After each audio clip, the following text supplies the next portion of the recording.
My name is Rick Renner, and I'm standing in one of the underground passageways under the state Agora in the ancient city of Smyrna in the Roman province of Asia. Today, it's the city of Izmir in Turkey, but formerly this was Smyrna. And where I'm standing is one of the passageways under the market, and early historical records tell us that believers were dragged into this very spot where I am, and they were tortured, and some were even killed for their faith. The church in Smyrna really suffered terribly. They couldn't get jobs. Those who had jobs lost their jobs. The Jewish community was upset with the church because people were converting to Christianity. They were assailed by problems on every side, and Jesus knew that about the church. He understood they were suffering. He understood they had troubles. In fact, Jesus refers to this in Revelation chapter 2 and verse 9. Jesus says, I know thy works and tribulation and poverty, but thou art rich.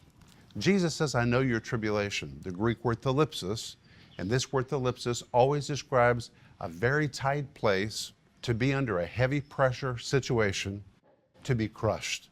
And by using this word, Jesus said to the church, I know about your situation. I know you feel crushed. I know you feel that you're in a really tight place. And they were. To think what good news that must have been for them to know that Jesus was aware of their plight. And Jesus also said, I know about your poverty. The word poverty is a Greek word which describes abject poverty. This is not just poor. This is a poverty of a level that is extreme. That's because they couldn't get work, because they were Christians.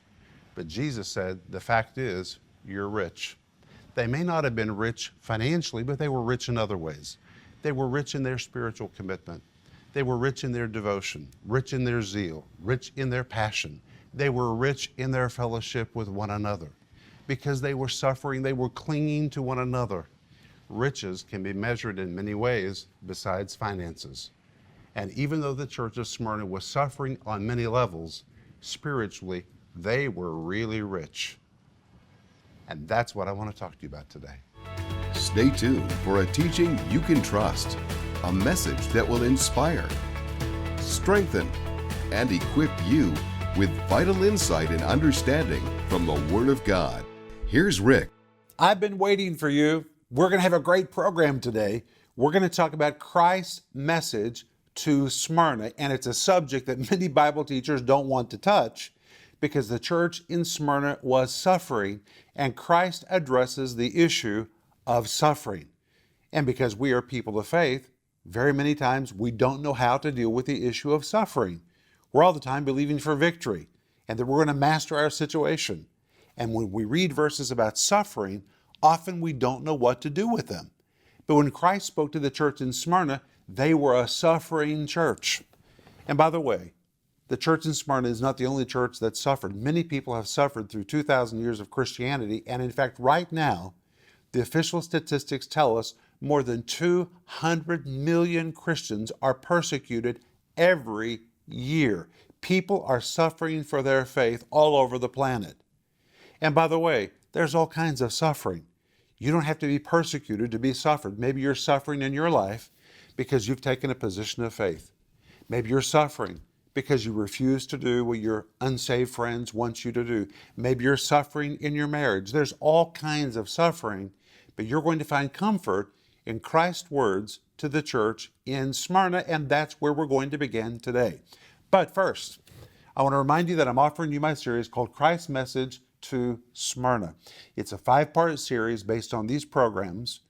It comes with a marvelous study guide that has all the Greek words, the definitions, the points, the principles, very important questions for you to consider. It is just perfect for you to use in your own personal life to grow, or if you're discipling somebody, I can't imagine a better tool. And people always have questions about suffering. This will help them. Or if you're in a Bible study group, I know this will address so many needs in that Bible study group. So I want to encourage you to order your copy today. We're also offering you my amazing book, and I call it amazing because it really amazes me. When I look at it, when I flip through the pages of it, it just stuns me that I wrote this book. And it is A Light in Darkness, 7 Messages to the 7 Churches. It's more than 800 pages filled with revelation, information, insights, and it's not just text. Look at this. It has photo after photo after photo. The entire book is full color. It has photos, illustrations, graphics, historical documentation. It will literally walk you into the churches in Revelation chapter 2 and chapter 3, including the church in Smyrna. This book deals extensively with the history of Smyrna, the first pastors of Smyrna, what happened to Polycarp, who was one of the great elders of Smyrna, Christ's message to Smyrna.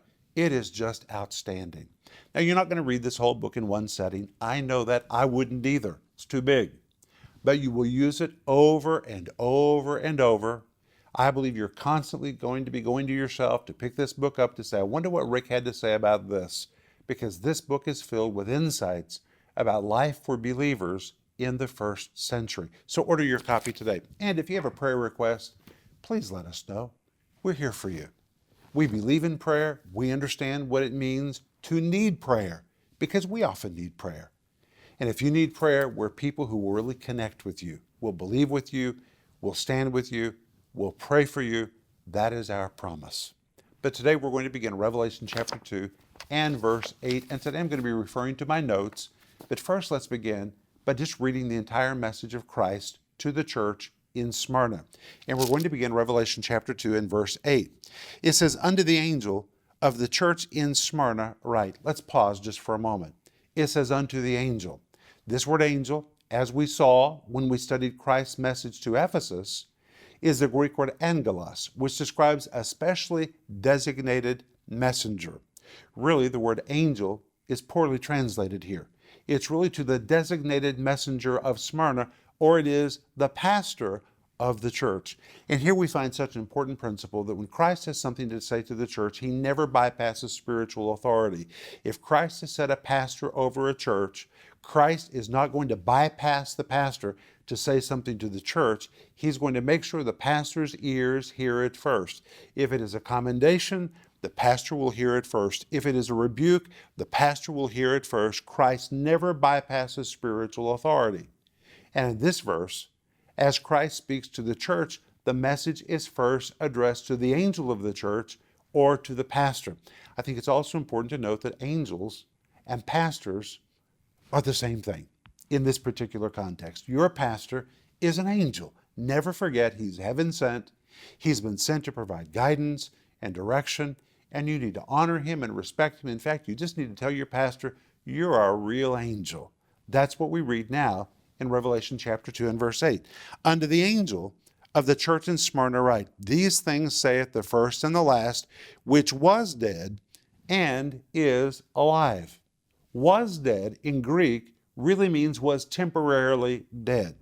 Here Jesus describes death, his death, as a brief interruption in his eternal existence. Jesus says temporarily, it was like a pause in my existence. Briefly, for a very short period, I was dead, but Jesus says, now I am alive.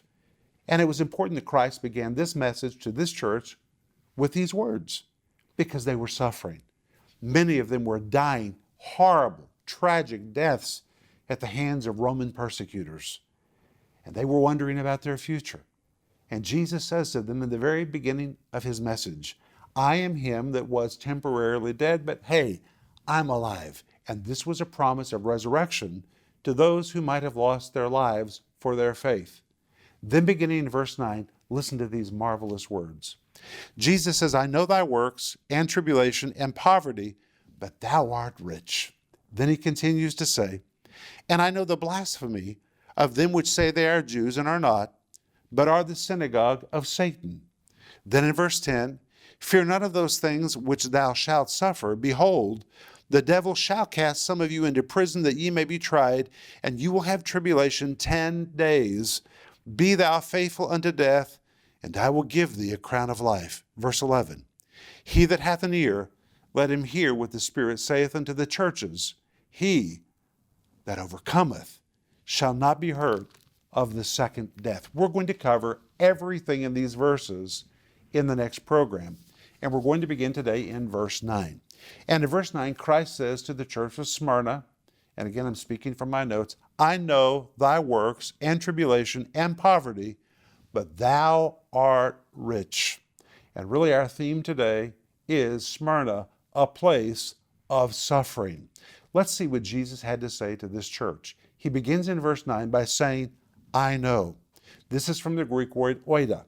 The word oida means to see, to perceive, to understand, or fully comprehend. It describes knowledge gained by personal experience or personal observation. If you would remember, in Revelation chapter 1, the Bible tells us Jesus was walking in the midst of the 7 golden candlesticks. Revelation chapter 2, verse 1 and verse 2 confirms this again. Jesus was not just on the exterior of the church looking in, but he actually came into the church. He was walking in the midst of the 7 golden candlesticks, which were representative of the 7 churches, walking among them, observing what was happening in them. And that's why Jesus now says, I know, from the Greek word oida. What I know about you, what I perceive, what I comprehend, the knowledge I have about you, I have not attained by secondhand information or because it was related to me in prayer by someone else. I've seen it with my own eyes. What I know about you is based on my own observation. And this must have been so encouraging for them because they were suffering. And yet Jesus uses this word know, the Greek word oida, which means I've been there, I've seen it, I know all about you, I have personal experience with you, I understand, I know everything that you're going through. And Jesus is still saying those words to you today. Jesus knows. He watches you. He observes you. And you may feel abandoned, but you're not. Jesus has been there. Jesus understands. He hasn't just heard about it because of what you've said to him in prayer. Jesus has personally observed everything you were experiencing. That's what Jesus now says in Revelation chapter 2 and verse 9. I know. I know it because I've seen it with my own eyes. And then he begins to describe what he has seen and what he knows. He says, I know thy works. And the Greek structure is a little bit different. The Greek says, I know the works of you. Now that's very important. Very important. Because Jesus here is being very specific. I know the works of you, your works, your unique works, what makes you different from any of the other churches. I know the works of you that can only be said of you. Jesus was really familiar exactly, particularly with this church. And Jesus said, I know the works of you. The word works is the Greek word erga. The word erga describes deeds, works, total activity. It was the equivalent of saying, I've been to your church, I've walked around you, I've seen this with my own eyes, I know everything about your deeds, your works, all of your activities. I am familiar with all of it. Isn't it amazing that Jesus knows everything about us? And then Jesus gets more specific. He says, I know thy works and tribulation and poverty. When we come to the word tribulation, the Greek actually says again, I know the tribulation of you. And it means their tribulation was unique. It was a specific kind of tribulation. They were going through something that none of the other churches were going through. And in fact, this is the only church Jesus describes as going through tribulation. And Jesus says, I know the tribulation, the Greek says, of you. It's particular to you. It is unique to you. You are experiencing something that none of the other churches are experiencing. And the word tribulation is the Greek word thalipsis, which is a favorite word used in Paul's epistles and in John's writings. And the word thalipsis describes any situation that is crushing or debilitating. Any situation that is crushing or debilitating. It describes something that's acute, awful, critical, dire, dreadful, grave, grim, humiliating, or overpowering. And in fact, the very earliest usage of this word thalipsis, here translated tribulation, it was first used to describe the act of torture. Roman authorities would take a man who had been accused of some crime, they would bind him so that he couldn't move and lay him flat on his back. And then they would lower a huge boulder above him. And they would say to him, if you don't recant of your crime, if you don't confess what you've done, we're going to drop this boulder. If he would not recant, then they would begin lowering the boulder. and lowering the boulder, step by step, lowering the boulder, lower and lower and lower, until finally the victim felt the full weight of the boulder pressing against him. This is the Greek word thlipsis. Then they lowered it again. Now he is under such pressure, under such weight, he can't move, he can't breathe. He nearly feels that he is suffocating. And finally, if the victim would not recant of his crime, they would cut the rope. And when they cut the rope, the boulder would completely fall and it would crush the individual. That is where the word thlipsis comes from, here translated tribulation. So when Jesus says, I know your works, first of all, it means I know all about you, all of your activities. There's nothing you're doing that I am not familiar with. And by the way, it hasn't been told to me by an angel or by somebody in prayer. Oida, I know, I've seen it with my own eyes. Jesus, I know about all your works and your tribulation. Now we understand the Greek word thlipsis, the debilitating, crushing events that you are going through. This church felt it was nearly being suffocated by the ordeals they were being dragged through. And Jesus says, I know the tribulation of you. It's unique to you. No one else is undergoing what you're undergoing. The other churches don't understand because they're not going through what you're going through. But I understand. I've seen it. I've been there. I know. And then Jesus amplifies what the tribulation is. He says, I know thy works and tribulation and poverty. And guess what? Once again, the Greek says the poverty of you. Your exact level of poverty. It's unique. It's different than the poverty that other people experience. You're going through a level of poverty that is unique. It is extreme. Now in Greek, there are two words for poverty. I'm going to give you both two. The first one is not used in this text. The second one is used. But I want you to understand the difference so you'll understand how extreme was their poverty. The first word for poverty is the Greek word penes, which describes one who has to work for a living, one so poor that he has to earn his bread by daily labor, one only capable of providing a meager income. And in fact, this word penes can even be used to describe a slave's salary. So this was the level that a slave would live at. That's a word for real poverty, and that's bad. But that's not the word used here. The word that is used here when Jesus says, I know your poverty, is even worse than that. It's much worse than that. The word that Jesus uses is the Greek word ptokeo. Wow. This word ptokeo describes abject poverty. So when Jesus says, I know the poverty of you, Jesus says, I know your abject poverty. Total impoverishment, an appalling and horrifying level of poverty, a person so destitute that he is deprived of the most basic essentials for living. It describes one who may have to scrounge to find enough food to eat, or one that is down and out, financially ruined, and poverty stricken. That is the word which Jesus now uses to describe the believers in Smyrna. They weren't just poor. There were lots of poor people in the first century, but even slaves made an income. But Jesus is describing a level of poverty that was abject. This was total, complete impoverishment. They were so poor, Jesus uses a word which meant there were times when they were scrounging for food. What in the world happened to these believers? Why were they so poor? Well, the word poor, the word poverty, really is an amplification of the word tribulation. Poverty was the greatest tribulation they were going through. Yes, they were physically suffering. Some of them were even being killed. But on a wide scale, all of the Christians in Smyrna were suffering impoverishment. This wasn't just lack. This was total deprivation. They were really suffering financially. Well, what happened to them? Well, let me give you a few things that I think are important.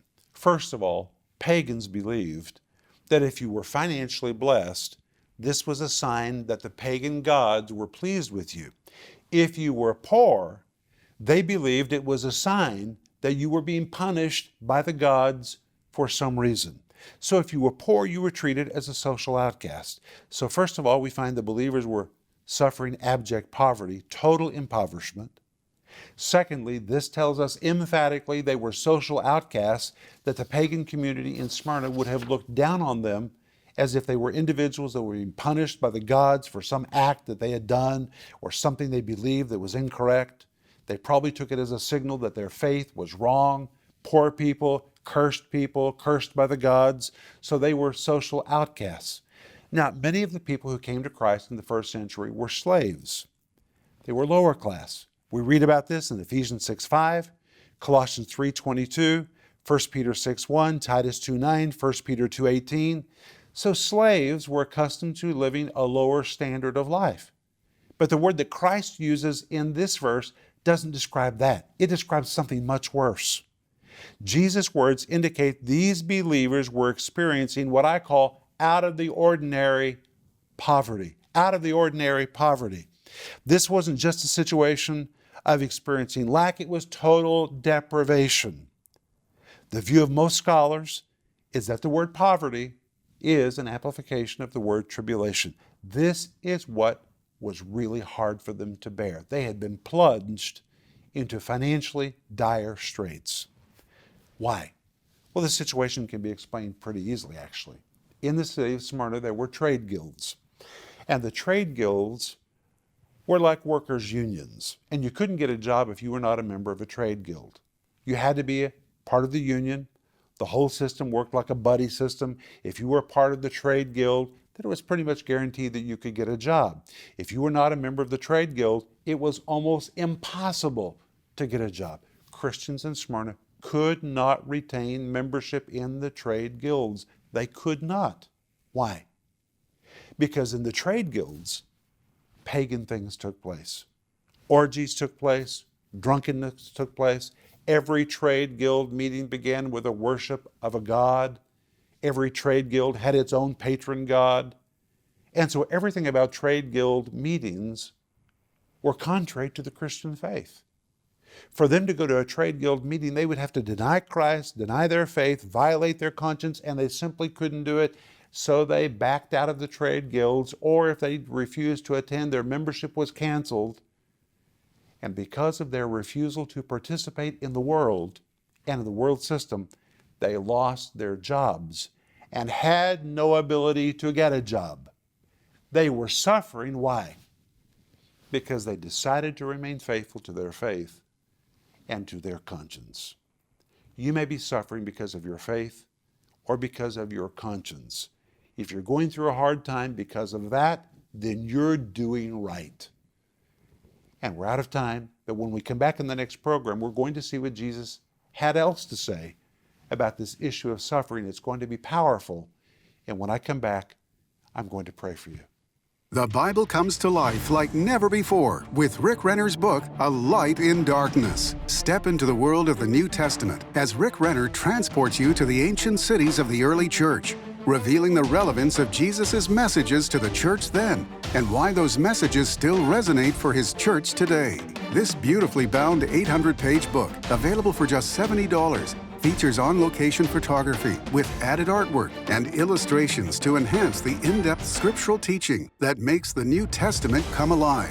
When you call or go online today, you can also get the 5-part teaching series, Christ's Message to the Church in Smyrna, available in digital or physical formats starting at just $10. Rick explores this essential message of how to overcome suffering and persecution and learn to trust in God's final plan. Don't miss this special offer, A Light in Darkness and Christ's Message to the Church in Smyrna. Call now, 1-800-742-5593 or go to renner.org to order.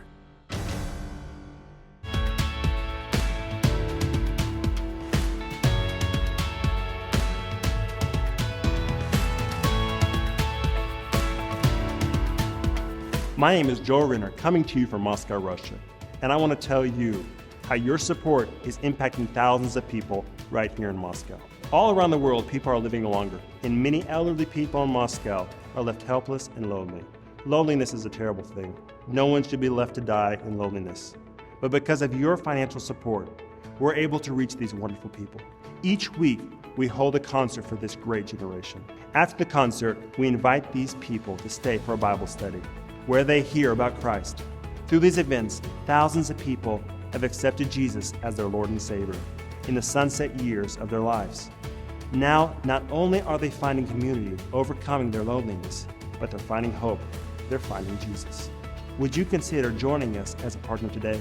With your support, we're able to reach even more of these precious people. No one should die lonely. More importantly, no one should die without that opportunity to know Jesus. With your support, we're able to reach these people. Right from your home, you can help us help others by becoming a partner and a part of the solution. Please call us at 1-800-742-5593 or go online to renner.org. Your generous support makes a difference. Please call or go online right now. Every once in a while in life, we have to make decisions that puts us at odds with the world or with the opinions of other people. Maybe we just can't do what they're asking us to do. Or our conscience won't allow us to behave like other people. And because of that, we have to take a position that we're going to live different, think different, do different. And many times we suffer persecution or rejection simply because we're trying to be faithful to our own hearts. That is what was happening to the church in Smyrna. They were being persecuted and suffering tribulation because they refused to behave like the pagans that were around them.